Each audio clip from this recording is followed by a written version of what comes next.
Okay, so it is time to wrap up the party that was December. I do still have a couple of videos to come out this month, but this is going to be my final top, best, worst, favorites, party of the year.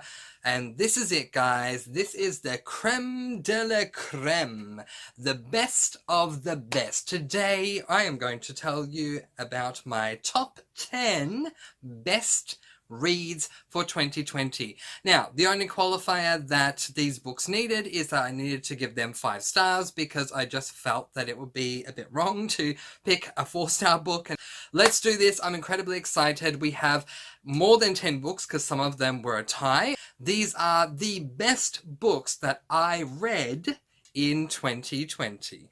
Coming in at number 10 is The Crown by Kiera Cass. So there you go. I wonder if anyone has any selection for their selection books for their top 10, but I certainly have this one. I have a lot of love for the selection. For those of you who saw my book tour video, the books look different to how they looked at the end there, and that's because I wasn't satisfied, and now I have the selection sitting up here, and I'm very happy about that, because this series meant a lot to me, all culminating in The Crown, which is a book that I cried twice with. At the end of the book, I cried, all the tears dried up, and then I cried again. So this book definitely had to make the cut. This book, as well as the series, is a very well thought out, well constructed dystopian world, and I just really enjoyed myself all the way through. From the selection side of things to matters that were going on in the castle, political issues, class/caste systems. I enjoyed the series so much, but The Crown is the only one that made me cry, and that is why it came in at number 10. Coming in at number 9 is a book that I read in December, so you won't have heard me talking about it except for my December TBR. And that book is The Christmas Box by Richard Paul Evans. This is an incredibly emotional read, but also it is incredibly thought-provoking. We have a man in this book who learns a lesson. A question is posed to him at some point in the book. What do you think the first gift of Christmas was?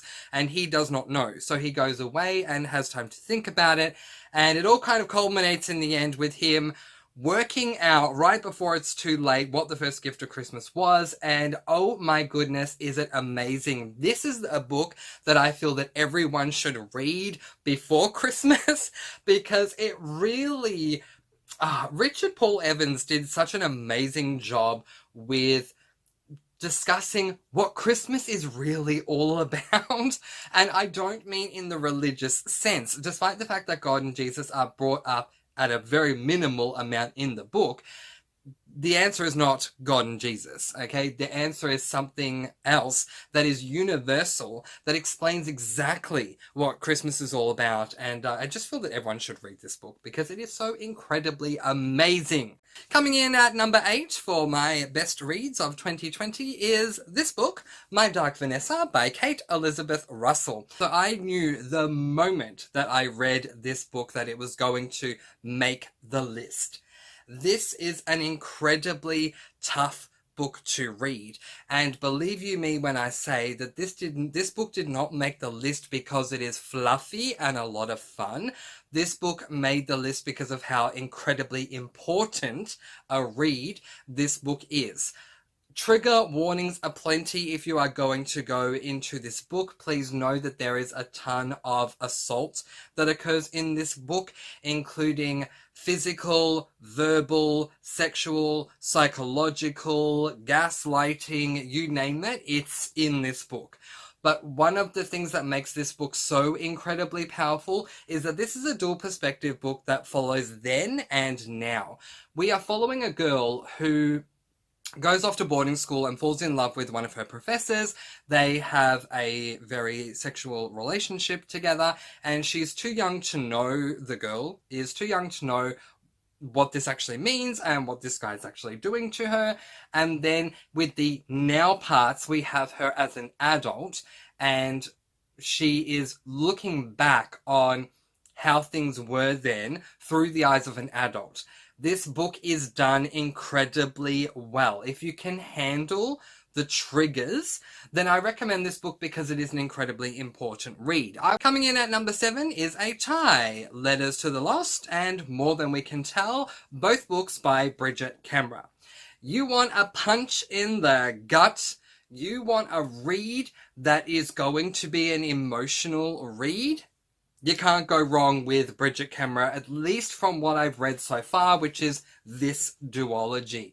While I did mention these in my favorite series of the year, I am putting them as a tie as individual books for this video because they are both just incredible on their own.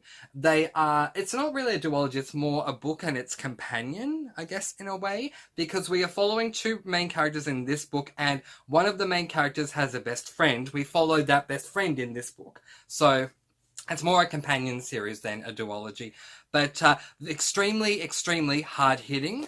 This book, really hard-hitting when it comes to grief and loss. This book, really hard-hitting when it comes to abuse, domestic abuse, that is. So being a child and being abused by parents, I guess. But both of them done so incredibly well that I only have one complaint. Ms. Kemmerer, we need more. And again, I apologize for my Aussie accent because I should be saying Bridget Kemmerer rather than Kemmerer. But that's how we pronounce it in Australia. Coming in at number 6 is Harry Potter and the Deathly Hallows. This book proves a massive point. And that point is that you can have the first half of a book be incredibly dull and boring and lifeless, and then you can make up for it, more than make up for it with the second half.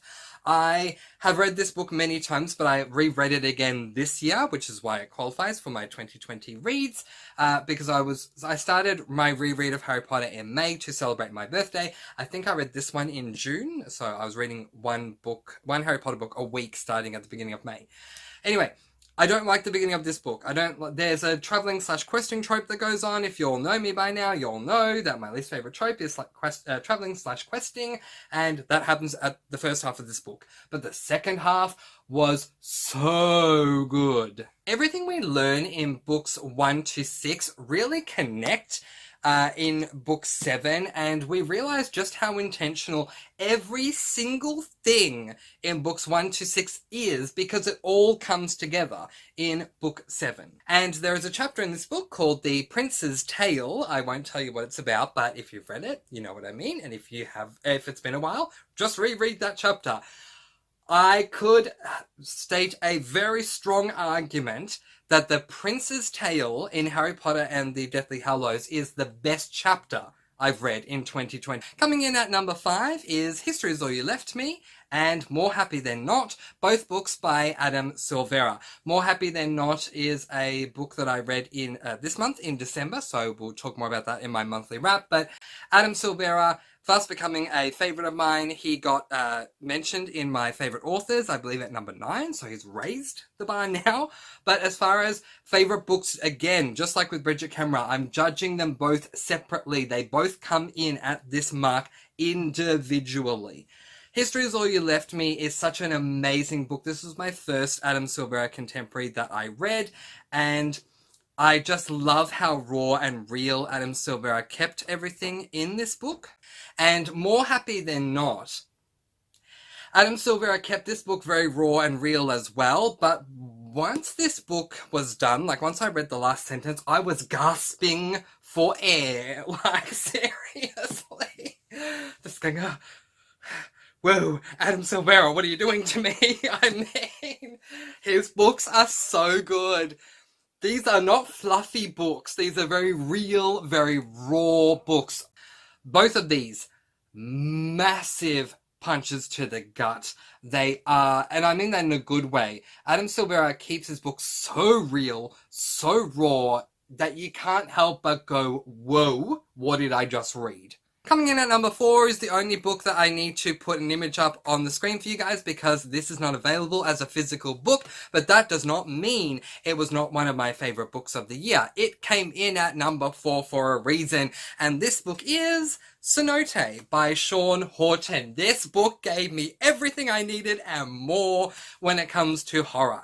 So, for those of you who don't know the story, we'll keep it extremely brief. In March, I read 2 horror stories because I wanted to be scared, disgusted, freaked out, and convinced I was going to have a nightmare. I read a middle grade and I read an adult book. Neither of them did anything of the sort for me. And I almost gave up because there were people telling me, well, Mr. Fancy, your mind is limited to what you can imagine, so maybe no book is going to do this for you. Nay, sir, nay, sir, nay, sir. This book did. Cenote was just incredible. Sean Horton is an amazing writer, but we're here to talk about the book, so I'll try and stay on topic here. The book was incredible. It freaked me out. All of my senses were invoked with this book. The hearing, like I could hear what was going on with the different characters. I felt like I could vividly see, I could feel what was going on with the characters. I could experience everything with all of my senses with this book. It was just incredible. If you want a horror that is going to freak you out, that is going to scare you, that is going to disgust you, that is going to make you want to leave the light on and potentially convince you that you are going to have a nightmare, put down your kings, okay? Just put them down for a second. Do me a favor. Read this book. It's only available as an ebook or an audiobook, and the audiobook is less than an hour. It is short, but man, does it pack a punch. It deserves to be in the top 4, and I'm glad that it is. And now it's time to give away some medals. Yay! So, here we go without any further ado. The 2020 third best book of the year to receive the bronze best book of the year from Mr. Fancy is The Boy, the Mole, the Fox and the Horse by Charles Mackesy. It is extremely thought-provoking. Every single page will make you think. It is genius. It is written for children, but it is a book that needs to be read by all ages. Okay? Seriously?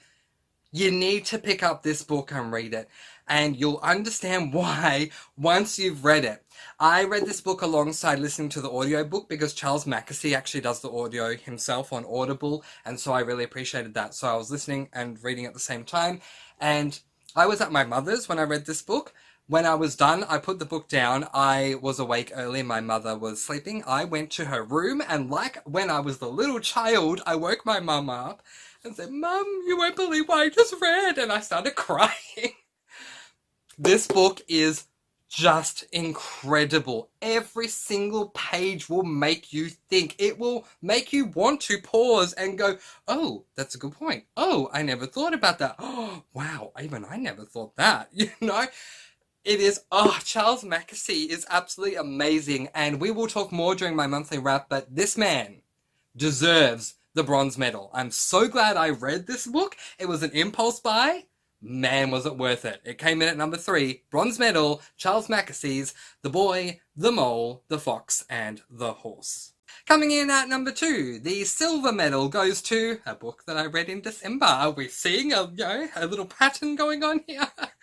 Coming in at number 2, the silver medal for best books of 2020 goes to A Christmas Carol by Charles Dickens. I have to hold it up close because from over here it's harder to see.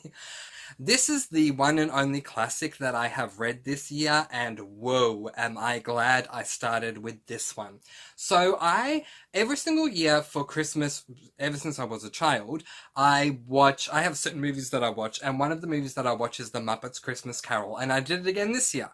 And my goal was to read this book, and then once I'd finished this book, then watch The Muppets Christmas Carol. And I did that. One thing that really surprised me is The Muppets Christmas Carol got 95% of what they did from the book. Like, I thought that they would take a number of creative liberties. I don't think they did. I think maybe they did 1 or 2 things differently, but everything else was exactly the same, down to the words that they use. Like, seriously. Wow. I was reading this and I couldn't help but picture the Muppets movie and going, oh yeah, I remember this, and when Michael Caine does this and Kermit does this, and oh, that's right, that's that moment when Gonzo is doing this, and that's that moment when Fuzzy is doing this, because seriously, I'm so used to that version. But it is so well done. When I finished reading this book, I wrote in my review that if this is how Charles Dickens is as an author, I want to read more of his works. Bring them on, like, let me read more. Because this was an incredibly easy book for me to read. Considering it's a classic, I didn't think it would be, but it was extremely easy for me to read. And it's such a deep and meaningful book, and again we learn a lesson, and again it's about the spirit of Christmas, and this book had all the feels, so it deserves the silver medal. Again, I did not read these books until December, and yet they're walking away with 2 of the medals, so there you go. I could not give one book top spot. I tried. And I really thought about it over the last couple of days, going, it's this one. No, it's this one. No, it's this one. And I just went back and forth and back and forth. And then last night, while I was preparing for this video, I said, you know what? Stuff it. They both deserve the gold medal. So, coming in at number 1, the gold Mr. Fancy medal for single best, well, dual best in this case, books that I read in 2020 go to Mistborn and the Final Empire by Brandon Sanderson, and Words of Radiance from the second book in the Stormlight Archives by Brandon Sanderson. Both of these books deserve the gold medal. We'll talk about this one first. Words of Radiance by Brandon Sanderson is, as I just said, the second book in the Stormlight Archives. It is an incredibly long book. I think it's about 1,100 pages long. Let's have a look. I mean, it's actually not, but it's incredibly close. It's 1,087, so it's really close to that. It's definitely a double tome, and so it takes a long time to get through. But this book, the reason why this book is receiving a gold medal for this year from me, is because this book had me experiencing every single emotion under the sun. And I mean every emotion. Feel free to sound off below with certain types of emotions, and I'll let you know if I experienced that one with this book. Chances are, I did. So I experienced happiness, sadness, joy, anger, laughter, and to such massive scales as well. When I was angry, I was extremely angry. When I was happy, I was extremely happy. When I was laughing, I would nearly fall off my chair. This book gave me everything. You know, there's that saying that this thing gave me life. This book gave me life. Oh my goodness. It gave me everything and more.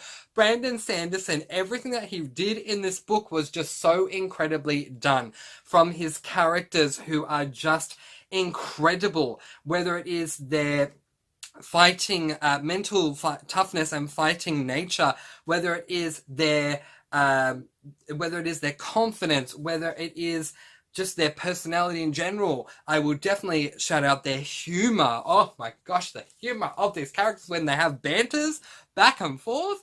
So good. Oh my goodness. But the plot as well. The magic system, which we start to work out in this book because we don't really get to know it in book 1. Every single thing about this book was so good. And now let's talk about the book that has all these bookmarks in them, because I'm currently reading it. It's the only book I'm rereading that I read for the first time in 2020 for the year, which is Mistborn and the Final Empire. This book revolutionized reading for me for so many reasons, too many to go into detail here. We just don't have enough time. But let me go through what I loved. Unbelievable characters, amazing plot, the single best magic system I have ever read, bar none. The camaraderie between the crew members, the characters themselves are amazing. Kelsia is, I'm not doing this video, but Kelsia is my 2020 male character of the year. Like, bar none. Kelsia is, oh my gosh, I need to live in this world. When people say to me, where do you want to live? I want to live here. Okay, I want to live in Mistborn and the Final Empire. I want to get to know Vin. I want to get to know Kelsier. I just want to live with all of them. I would love to have the abilities that they have as well. Absolutely, that would be great. But even if I don't, I just want to live with these people. I know that they're in a tough situation in this world, but I don't care. I just love them. If I can be a part of Kelsier's crew, I will fetch the coffee. I don't think there is coffee in this world, but if there is, I will fetch the coffee or pour the wine or whatever just to be a part of this crew. They are incredible. The characters in this book became like family to me while reading it, and that continued on as I read Well of Ascension and The Hero of Ages. But this book, The Final Empire, this is the book that would take me from being a very sociable person to put me into a situation where I don't want to be as sociable. Quick story, I was with some friends. We were out somewhere and we're all sitting in a circle having a chat. Everyone's really engaged and really enjoying this chat, and everyone's having a drink because, we're just having a drink. That was nice. And all I could think was, I really don't care. I don't want to be here. I want to grab Mistborn out of my bag. It's in my bag right now. I just want to read this book. Everyone else can keep talking. I'll just go into a corner and read this. That's how good this book was. They both deserve the gold medal. And that is where I am going to leave it. But in the meantime, letting you guys go, peace, blessings, and so much love. I post videos every Monday, Wednesday, and Friday, and I'll see you again soon. Mwah! Thank you so much for watching, and happy reading!